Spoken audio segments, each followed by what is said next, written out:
The Suliban scum who attacked that human passenger ship were about to learn why you never fuck with humanity.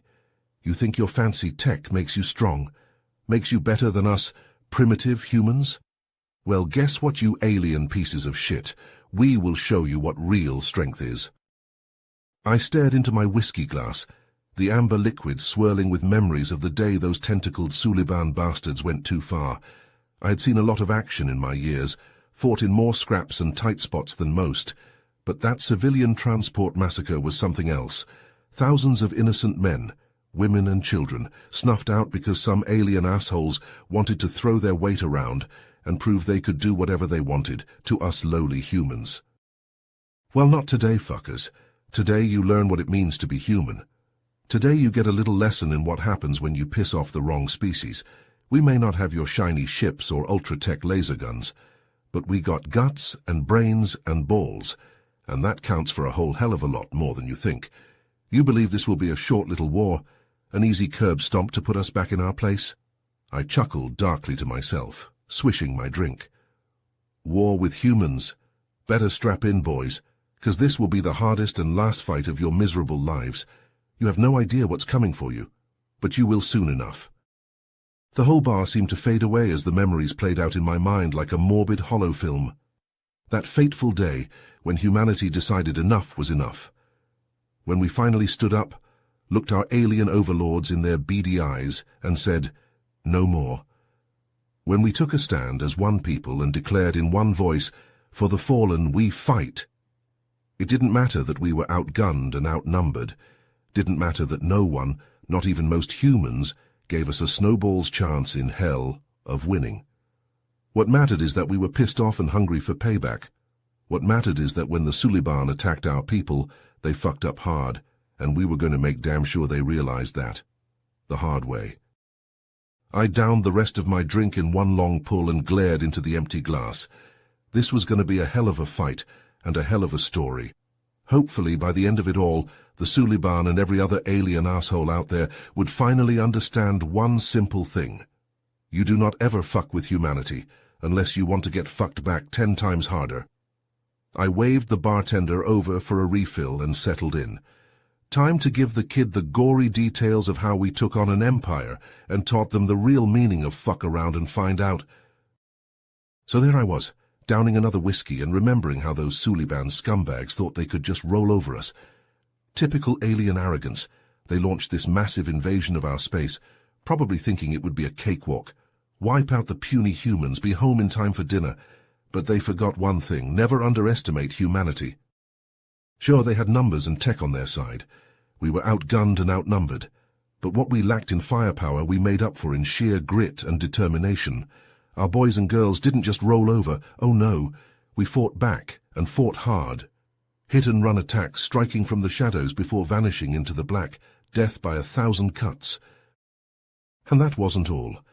Our hackers, the best damn coders in the galaxy, wormed their way into Suliban systems, shut down their sensors, scrambled their comms, even turned their own weapons against them.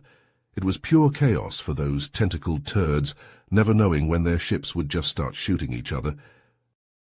But the real turning point, the moment that broke the Suliban's back, that was Zeta Prime. They launched a surprise attack on our colony there, probably thinking it would be easy pickings, bombard it from orbit, kill thousands of civilians, demoralize us into surrender. Typical alien scum tactics. I was a fighter jock back then, had the privilege of flying in that furball. Let me tell you, it was the most intense damn thing I've ever been through, zipping through the atmosphere, engines screaming, dodging energy bolts and debris, going toe-to-toe with Suliban fighters, using our size and agility to stay in their blind spots. It was knife fight in a phone booth, pure skill against skill.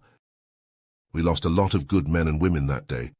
Watched more than a few friends by the farm.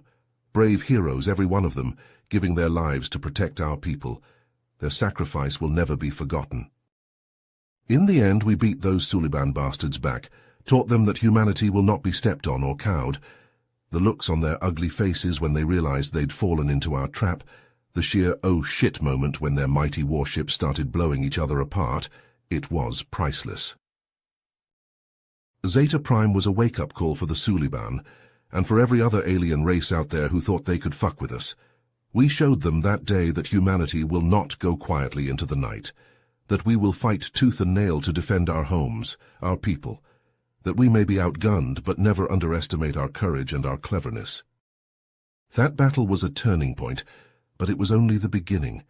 The Suliban didn't just pack up and go home after one black eye. Oh no, they were out for blood now. Couldn't let themselves be humiliated by us lowly humans. They doubled down on the invasion, throwing even more ships and troops our way. Wanted to drown us in bodies and bombs. But even after handing those tentacled bastards their asses at Zeta Prime, we knew this fight was far from over. The Suliban had an empire spanning half the damn galaxy and tech that still made our best shit look like sticks and stones. If we wanted to have any chance of winning this war, we needed to level the playing field.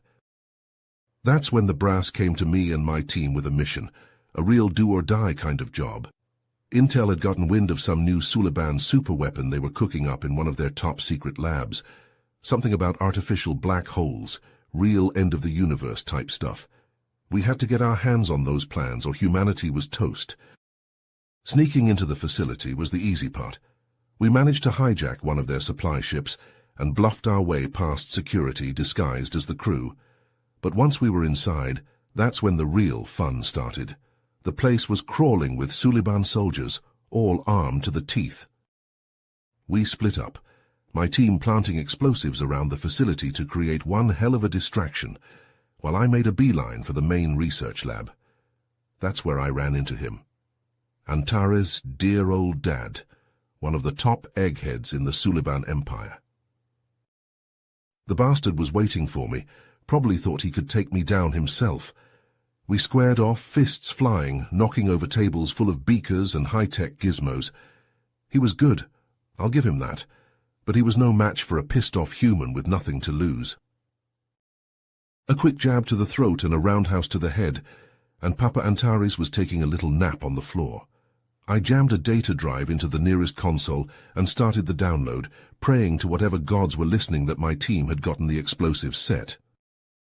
The whole damn place started shaking as the bombs went off, alarms blaring so loud I thought my eardrums would burst. I grabbed the drive and bolted, sprinting through crumbling hallways as the lab collapsed around me.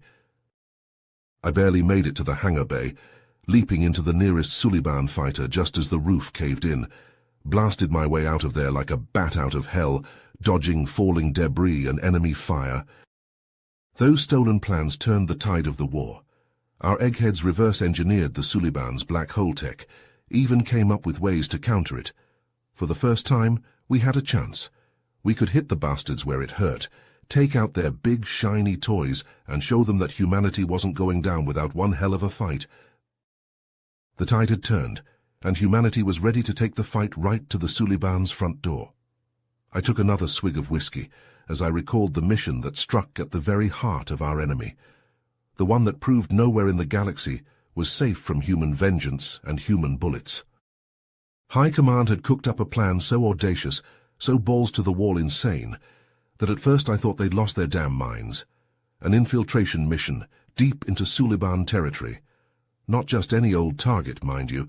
We were going after their gods-forsaken homeworld, the belly of the beast itself. The objective was simple but far from easy. Sabotage their orbital defense grid, blow it to kingdom come. Create an opening for our fleet to come in and rain hell on those tentacled bastards. It was a suicide mission, plain and simple. But if it worked, it would deal a crippling blow to Suliban morale and their ability to wage war. I handpicked the meanest, toughest sons of bitches I knew for the job. Men and women who'd stared death in the face and spat in its eye. We spent weeks training, drilling, preparing for every possible scenario. Failure was not an option. Getting onto the planet was the easy part. Our tech boys had whipped up some damn convincing disguises, made us look like your average Suliban civilians. We slipped in with the daily traffic, just another bunch of workers and drones going about our business. But once we were planetside, that's when the real pucker factor set in. The place was crawling with security. Patrols on every street corner, surveillance drones buzzing overhead like angry hornets. One wrong move, one slip-up, and we'd be dead before we hit the ground. We had to play it cool, blend in, act like we belonged. Easier said than done when you're a human in a sea of aliens. I'll never forget the moment when some Suliban kid bumped into me in the street, knocked my disguise askew. My heart damn near stopped. I thought for sure we were made, that the jig was up. But I kept my cool, played it off like nothing happened, just some clumsy oaf who needed to watch where he was going. Thankfully the kid bought it, and we managed to keep moving. Finally, after what felt like an eternity of dodging patrols and drones, we reached the defense grid control center. This was it, the moment of truth. We stacked up on the door, ready to breach. That's when all hell broke loose. Turns out, the Suliban had some kind of elite warrior caste, genetically engineered killing machines armed to the teeth with advanced weaponry, and a whole squad of them was waiting for us inside. The firefight was intense, brutal, plasma bolts flying everywhere, searing flesh and scorching metal. I took one in the shoulder, felt like someone had jammed a white-hot poker into my arm, but I pushed through the pain, kept fighting. Had to. The fate of the mission of the whole damn war rested on us. We lost good people in that room, brave men and women cut down in their prime, but in the end, through sheer grit and determination, we prevailed. The Suliban lay dead at our feet, and the control center was ours. I dragged myself over to the main console, blood oozing from my wound, vision blurring at the edges. With trembling hands, I planted the explosives, primed the detonator. This was it, the culmination of all our planning, all our sacrifice. I hit the button and the world went white. The explosions ripped through the facility, tearing apart delicate machinery and vital systems. Klaxons blared, emergency lights flashed. We'd done it. The orbital defenses were down. As if on cue, the human fleet arrived, dropping out of hyperspace like avenging angels. They opened fire, raining destruction down on the Suliban capital. Buildings crumbled, fires raged. It was a sight to behold. We barely made it out alive, extracted by a stealth ship as the city burned around us. I collapsed in the airlock, my vision fading, my blood pooling on the deck. But as I slipped into unconsciousness, I had a smile on my face. We'd struck a blow that the Suliban would never forget, shown them that nowhere was safe, that humanity would fight them to the bitter end. The attack on the Suliban homeworld was a crushing blow, but those tentacled bastards weren't ready to roll over just yet. As humanity pressed our advantage across a dozen fronts, the Suliban played their most insidious card yet. A biological weapon engineered to target human DNA with ruthless precision. I was laid up in a hospital bed, still nursing the plasma burn in my shoulder from the homeworld mission, when the news broke. New Palace, one of our most populous colony worlds, had gone dark. No comms, no traffic in or out, just an eerie, deathly silence. When our scouts finally broke through the blockade to assess the situation, the scenes that greeted them were straight out of a nightmare. The once bustling cities had been reduced to ghost towns overnight, their streets littered with bodies. Men, women, children, all struck down by an invisible killer that left no mark. I was still confined to bed rest when the brass came knocking, but I'll be damned if a little thing like doctor's orders was going to keep me out of this fight. I had the medical droid unhook my IV and struggled into my uniform, ignoring the searing pain in my barely healed wound. The mission was simple, but far from easy. Assemble a team of our best and brightest, soldiers, medics, xenobiologists, and beat the Suliban to the punch. Find a cure for their little bioweapon before it could spread to any more of our worlds, and put the fear of God and humanity into those scaly sons of bitches while we were at it. I handpicked the finest men and women I knew for the job, people who could think on their feet and shoot straight under pressure. We hit the ground running on New Palace, setting up a field lab in the ruins of what had once been a thriving metropolis. The stench of death hung heavy in the air, a constant reminder of what was at stake. We worked around the clock, sifting through mountains of data and running endless tests. The virus was like nothing we'd ever seen before, a devious little bastard that mutated faster than we could map its genome. Days bled into weeks as we raced against the clock. Every wasted minute was another life lost, another world at risk. I pushed myself harder than I ever had before, surviving on stims and sheer stubborn will. Sleep was a luxury we couldn't afford. There were times when it seemed hopeless, when even I started to wonder if this was a fight we could win, but then I'd think of all the lives counting on us, all the brave souls who'd given their last full measure in this war, and I'd remember why we couldn't, why we wouldn't, give up. Finally, after a month of hell, we had our breakthrough. One of our techs, a scrawny kid fresh out of the academy, found the chink in the virus's armor, a specific frequency of electromagnetic radiation that disrupted its ability to replicate. It was so simple, so elegant, that I could have laughed if I hadn't been so damn tired. We rigged up a prototype device and tested it on a live sample, held our breath as we watched the virus wither and die under the invisible onslaught, and then we got to work. The next 48 hours were a blur of caffeine and desperation as we churned out enough devices to blanket the colony. I led the distribution myself, overseeing the treatment of the infected with a grim determination that bordered on obsession. What I saw in those makeshift clinics will haunt me until the day I die. Families ravaged by the disease, children gasping out their last breaths while their parents wailed in helpless agony. But slowly, surely, the tide began to turn. The devices worked better than we could have hoped, the virus's hold weakening with every passing hour. People who'd been at death's door began to recover, color returning to their pallid cheeks as the sickness retreated. Within a month, New Palace was officially declared virus-free. The Suliban's great bioweapon had been reduced to just another footnote in the history of their failure. But the damage had been done. Millions dead, an entire world scarred by the horror of what had been unleashed upon it. The fury that burned in the hearts of every human who saw those images, who heard those stories, was a fire that would not be quenched by anything less than total victory. The Suliban had sought to break us, to bring us to our knees with their vicious sneak attack. But all they had done was remind us of what we were fighting for, of the depths of evil we were up against, and of the lengths we would go to in order to protect our own. As I stood amidst the celebrating crowds on New Palace, watching the doctors and nurses and soldiers weeping with relief and joy, I felt a grim resolve settle over me. This was far from over. The Suliban were on the ropes, but they were far from beaten, and we would not rest until every last one of those bastards had paid for their crimes in blood. I caught a transport back to the front lines that very night, my freshly healed wound throbbing in time with the beat of the engines. The fight continued, and I had a war to win. For the fallen, for the future, for humanity.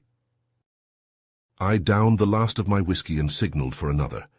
The memories of that final mission still burned bright in my mind, even after all these years. The mission that brought the Suliban Empire to its knees and ended their reign of terror once and for all. With the virus outbreak contained, we knew we had to press our advantage. The Suliban were reeling, but they were far from beaten. We needed a knockout punch, something that would cripple their ability to wage war and bring them to the negotiating table. That's when I came up with the plan. It was bold, audacious, and more than a little insane, but if it worked, it would change the course of the war in one fell swoop. The target was the Suliban's central communications hub, a heavily fortified installation located deep within their territory. This wasn't just some relay station or backup server farm. It was the nerve center of their entire military machine, the place where every order, every troop movement, every scrap of intelligence passed through. If we could infiltrate the hub and upload a specially designed virus into their systems, we could bring their whole damn network crashing down around their ears. No more coordination, no more real-time battlespace intel, just pure, unadulterated chaos. But getting inside that fortress would be no cakewalk. The place had more layers of security than an onion, and was guarded by some of the meanest, nastiest Suliban sons of bitches around. These weren't your average grunts or conscripts, they were the elite of the elite, handpicked for their skill and their utter fanatical devotion to the Empire. I handpicked a team of our best and brightest for the job. Hackers, infiltration specialists, and stone-cold killers, every one of them. We drilled for weeks, going over every detail of the plan until we could do it in our sleep. When the time came, we launched our assault with the precision of a surgeon's scalpel. I took the lead, piloting a state-of-the-art stealth ship that our eggheads had cooked up in some Black Ops lab somewhere. The thing flew like a dream and had a cloaking device that made us damn near invisible to sensors. We slipped past the hub's outer defenses like a whisper, hugging the contours of the asteroid it was built into. Once we were in range, we made our approach, matching our ship's EM signature to the regular traffic to avoid triggering any alarms. The first few minutes were tense as hell, every heartbeat thundering in our ears as we waited for the inevitable shout of alarm or burst of weapons fire. But it never came. We'd timed our arrival to coincide with a shift change, and the soldiers were more focused on getting to their bunks than watching for intruders. We made our way deeper into the facility, following the route we'd memorized from stolen blueprints and intercepted transmissions. Twice we had to take cover as patrols passed by, huddling in the shadows with our breaths held and our fingers on our triggers. But we managed to stay undetected, moving like ghosts through the corridors until we reached the central control room. This was the heart of the beast, a cavernous chamber filled with row upon row of consoles and server stacks. A dozen Suliban technicians looked up in shock as we stormed in, weapons drawn. They were no soldiers, just a bunch of pale, spindly creatures, more at home with lines of code than lines of fire. They went for their sidearms, but they were too slow. My team cut them down with brutal efficiency, hot plasma scorching the air and the stench of seared flesh filling our nostrils. But one of the bastards managed to trigger an alarm before we could put him down. A klaxon began to blare, and the whole damn room was bathed in pulsing red light. 2 minutes, our hacker shouted, her fingers flying over a console as she worked to upload the virus. 2 minutes. That was all the time we had before this place would be swarming with pissed-off Suliban, looking to turn us into Swiss cheese. I took up position by the door, my rifle at the ready. The rest of my team fanned out, covering the other entrances and keeping an eye on the technicians' bodies. You never could tell with the Suliban. They had a nasty habit of not staying dead. The seconds ticked by with agonizing slowness, each one feeling like an eternity. I could hear shouts and the pounding of feet in the distance, getting closer with every passing heartbeat. 1 minute, the hacker called out, her voice tight with tension. The first Suliban soldiers burst into the room, plasma rifles blazing. I dropped 2 of them with headshots before they could even register our presence, their lifeless bodies tumbling to the floor. But more kept coming, pouring through the doorways like a tide of angry hornets. We laid down a withering hail of fire, plasma bolts crisscrossing the room in a deadly web. I saw one of my men go down, a smoking hole punched through his chest. Another took a hit to the leg, sending him sprawling, but they kept fighting, teeth gritted against the pain, spitting defiance with every shot. And then, just when it seemed like we would be overwhelmed, the hacker let out a triumphant shout. We fell back, laying down covering fire as we went. I hauled the wounded man to his feet, slinging his arm over my shoulder as I half-dragged, half-carried him towards the extraction point. The corridors were filled with smoke and the flash of weapons fire, the Suliban hot on our heels. But we had the advantage now. We knew the layout of the facility, knew every twist and turn. And we had the virus. As we neared the docking bay, I could hear the sounds of battle raging outside. The human fleet, alerted by the virus's activation, had begun their attack, hammering the Suliban defenses with everything they had. We burst out onto the landing platform, plasma bolts sizzling past our ears. Our ship was waiting, engines hot, ramp lowered. We piled on board, the hatch sealing behind us with a hiss. As we rocketed away from the installation, I watched through a viewport as the virus took hold. The Suliban's communications array, a vast network of dishes and antennas, began to flicker and spark. And then, in a burst of blinding light, it exploded, raining debris down onto the asteroid's surface. The rest of the fleet pressed their advantage, striking deep into Suliban territory. Without their comms network, the bastards were blind and deaf, unable to coordinate a defense. Their ships fell out of formation, their ground troops scattered and confused. Cat was a rout, a slaughter. The Suliban Empire, once so proud and so fearsome, crumbled like a house of cards. Within days, their capital world had fallen, their leaders rounded up and forced to sign an unconditional surrender. The war was over. Humanity had won. And as I sat there in that bar, nursing my whiskey, I felt a sense of grim satisfaction wash over me. We'd paid a steep price for our victory, in blood and in sacrifice. But in the end, we'd shown the galaxy what humanity was made of, what we could achieve when we stood together, united in common purpose. I raised my glass in a silent toast to the fallen, to the brave men and women who had given their lives so that others might live free. And then I drank deep, the whiskey burning my throat, a reminder that I was still alive, still fighting. For that's what humans do. We fight, we endure, and no matter the odds, no matter the cost, we find a way to win. That's our strength, that's our power. And God help any poor bastard who tries to take that away from us. For that's what humans do. We fight, we endure, and no matter the odds, no matter the cost, we find a way to win. That's our strength. That's our power. With the Suliban Empire in ruins and their military shattered, we thought the worst was behind us. We were wrong, dead wrong. As our people worked to rebuild, to heal the scars of war, a new threat stirred in the shadows.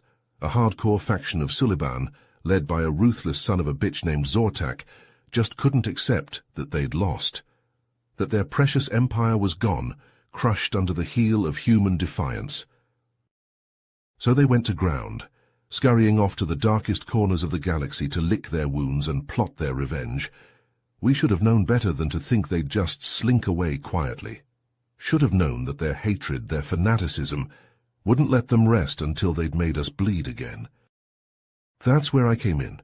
The brass tapped me to lead the hunt for Zortak and his band of die-hard holdouts, gave me carte blanche to assemble a team of the meanest, toughest, smartest soldiers and spooks we had.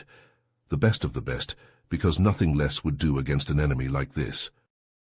We chased those Suliban bastards from one end of the galaxy to the other, through the seedy underbellies of frontier space stations, across the blasted wastelands of dead worlds. Anywhere they could hide, we followed, always just a step behind. It was grueling work, tracking an enemy who knew they were being hunted. They were fast and they were cunning, always seemed to slip away just when we thought we had them cornered. But we were relentless, driven by a righteous fury, a burning need to see justice done, to make sure that every last one of those hardline fanatics paid for their crimes. And pay they did. We ran them to ground on a dozen worlds in 100 firefights and close-quarters brawls. Zortak's followers fought like demons with all the zeal of true believers. But in the end, it wasn't enough. Not against the skill and determination of my team.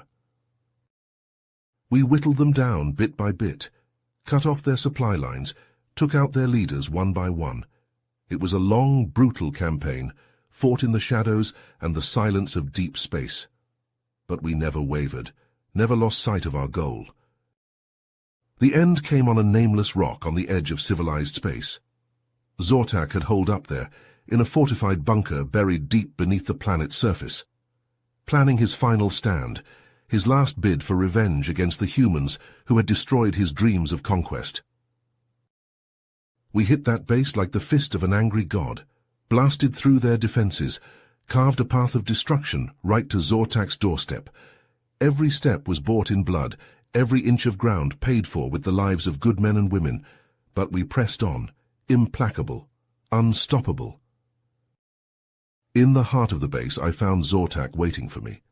The bastard had decked himself out in some kind of powered battle armor, all gleaming black metal and crackling energy fields. He came at me like a freight train, fists and energy blades lashing out in a blinding flurry. It was like trying to fight a force of nature, all rage and roaring fury. We clashed in the confined space of the command center, trading blows that would have shattered stone, split steel. The air sang with the sizzle of energy weapons, the crackle of overloading circuitry. For a moment, I thought the Suliban warlord might actually win, might crush me beneath his armored bulk and claim his revenge. But then I remembered what I was fighting for, what we had all fought for, through all the long years of this bloody war. I remembered the fallen, the sacrifices made, and I found a reserve of strength I didn't know I had. I pushed back against Zortak's onslaught, found the chinks in his armor, the gaps in his defenses, and I pressed my attack, hammering at him with everything I had. In the end, it was over in a heartbeat, a lucky blow, a momentary lapse in Zortak's guard. My blade found his throat and the warlord fell, his lifeblood pooling on the deck. As I stood over his corpse, breathing hard, I felt a sense of grim satisfaction wash over me. It was done. The Suliban threat was ended, once and for all. Zortak and his fanatical followers would trouble the galaxy no more. With the last embers of the Suliban Empire stamped out, a new era of peace settled across the stars. Humanity had emerged from the crucible of war stronger than ever, tempered by the fires of adversity into something unbreakable. We had proven ourselves to the galaxy, shown that we were a force to be reckoned with, that we would never again be victims, never again be prey for any alien predator who thought us weak. And as for me, I had played my part, done my duty, helped to shepherd my people through the darkness and into the light. It was a role I had never asked for, but one I had embraced with all my heart and soul. They called me a hero after Zortak fell, showered me with medals and accolades, praised my bravery and my skill. But I knew the truth. I was just a man, no different than any other. A man who had fought and bled and lost, all in the name of something greater than himself. Because that is the human way, to stand, to fight, to endure, to face the darkness head-on and to defy it with every fiber of our being. That is our strength, our power, and it is a power that will echo through the ages, as long as there are humans to carry the torch of defiance against the night. As the dust settled from our final confrontation with the Overmind, a new dawn broke across the galaxy. The once enslaved races, now free from the yoke of their ancient oppressor, looked to humanity with gratitude and newfound respect. We had done the impossible, defeated an enemy that had terrorized the stars for millennia. But our work was far from over. In the wake of the Overmind's destruction, the galactic community came together like never before. Old rivalries were set aside, past grievances forgiven. The shared trauma of the Phantom War had forged bonds stronger than any mere political alliance. Together we set about the task of rebuilding, of healing the wounds that the conflict had left behind. But even as we celebrated our hard-won peace, a new mystery began to unfold. Reports started filtering in from across the galaxy of strange artifacts being unearthed on distant worlds, ancient relics, imbued with a power that defied explanation. It didn't take long for the brightest minds in the galaxy to make the connection. These artifacts were somehow linked to the Overmind. I remember the day I got the call. I was enjoying a rare moment of respite, watching the sun set over the newly rebuilt capital city of Earth. The voice on the other end of the line was one I hadn't heard in years, Admiral Zara Nexi, my old comrade in arms from the Phantom War. "Donald," she said, her tone grave, "we need you again." And so, once more unto the breach, I assembled a team of the best and brightest from across the galaxy. Scientists, soldiers, diplomats. If these artifacts truly held the key to understanding the Overmind, then we had to get to the bottom of the mystery. The fate of the galaxy could depend on it. Our quest took us to the far reaches of known space and beyond, to worlds that had been lost to the mists of time, their secrets buried beneath the dust of ages. We unearthed artifact after artifact, each one a piece of a vast and inscrutable puzzle. With every discovery, the picture became a little clearer. These relics were not just tools, but components of something far greater. A weapon of unimaginable power, forged by a long-extinct race to combat a threat that dwarfed even the Overmind. But we were not the only ones on the trail of the artifacts. As our search progressed, we found ourselves dogged at every turn by a shadowy group known as the Syndicate. Ruthless and well-equipped, they seemed hell-bent on stopping us from assembling the ancient weapon. I'll never forget our first run-in with the Syndicate. We were on a windswept desert planet, following the trail of a particularly elusive artifact. The sand was whipping around us, stinging our eyes and clogging our equipment. Visibility was next to zero. That's when they hit us. Plasma bolts seared through the sandstorm, dropping 2 of my team before we even knew what was happening. We scrambled for cover, returning fire blindly into the swirling sands. It was chaos, a maelstrom of blistering heat and sizzling energy. But we were no strangers to battle. We dug in, using the dunes for cover, and fought back with everything we had. Inch by bloody inch we pushed the Syndicate back, until finally they broke and ran, disappearing back into the storm as quickly as they had come. And so our battle against the Syndicate raged on, across a dozen worlds and 100 skirmishes. They were tenacious, well-funded, and utterly ruthless. But we had something they didn't, the will of a united galaxy behind us. Piece by piece, battle by battle, we assembled the ancient weapon. And as the final component clicked into place, the true scale of what we had uncovered became clear. This was no mere gun or bomb. It was a tool of creation itself, a device capable of reshaping the very fabric of reality. But as we stood there, the fate of the cosmos literally in our hands, a different path became clear. The galaxy had not been forged by the will of any one being, but by the collective struggles and triumphs of countless civilizations. To use this weapon, even with the best of intentions, would be to spit in the face of that history. And so in that moment, we made our choice. The weapon was destroyed, reduced to atoms in the heart of a newborn star. Some called us foolish, even cowardly, but I knew in my heart that we had done the right thing. The galaxy would chart its own course for good or ill, and we would face whatever challenges lay ahead, as we always had, together, united by the bonds of friendship and common cause that had been forged in the fires of war.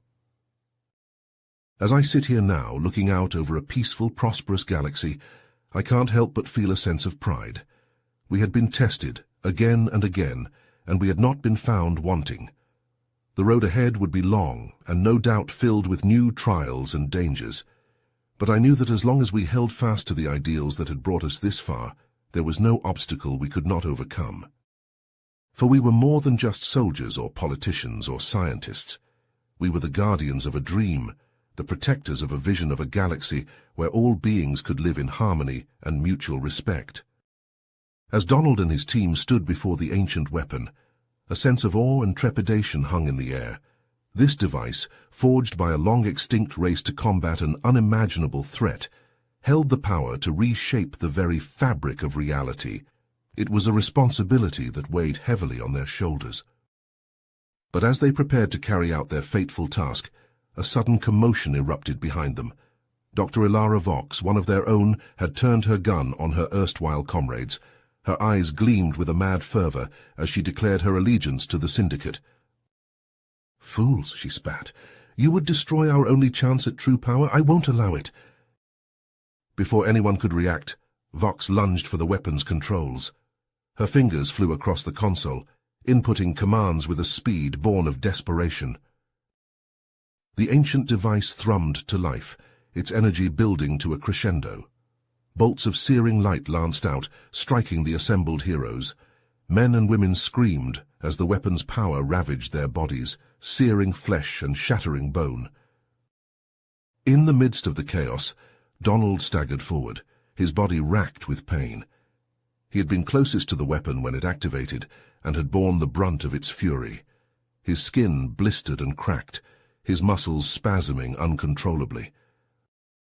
But even as his life ebbed away, Donald's thoughts were not of himself but of the future. With a trembling hand, he grasped the arm of Raven Xiao, his most gifted and trusted protégé. "Raven," he gasped, his voice a hoarse whisper, "you must finish this. Destroy the weapon.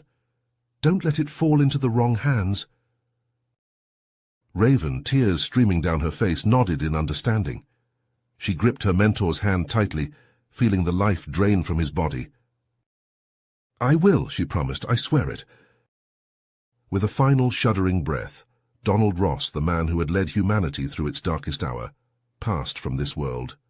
Raven bowed her head in grief, her heart heavy with the weight of her loss. But there was no time for mourning. Dr. Vox, her face twisted in a triumphant sneer, had taken control of the weapon. Its energy pulsed and crackled, ready to be unleashed upon the galaxy once more. Raven rose to her feet, her grief transmuted into a cold, implacable fury. She rallied the survivors of Donald's team, those who had not been struck down by the weapon's power. Together they launched a desperate assault on Dr. Vox and her syndicate forces. Plasma bolts split the air, sizzling past Raven's head as she charged forward. Her comrades fell around her, cut down by the ruthless precision of the enemy's fire. But Raven would not be deterred. With single-minded determination, she fought her way to the weapon's control platform, where Dr. Vox waited with a cruel smile.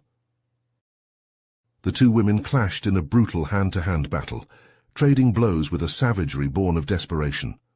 Dr. Vox was a formidable opponent, her body augmented by syndicate technology.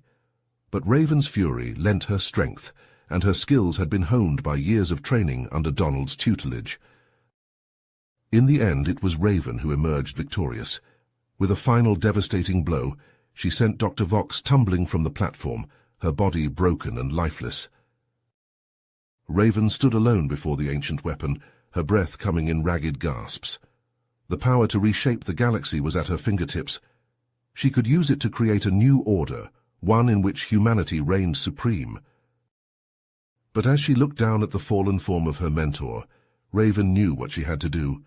With a heavy heart, she input the final command sequence, setting the weapon to self-destruct. As the countdown began, Raven closed her eyes, picturing Donald's face in her mind. "For you," she whispered, "for all of us."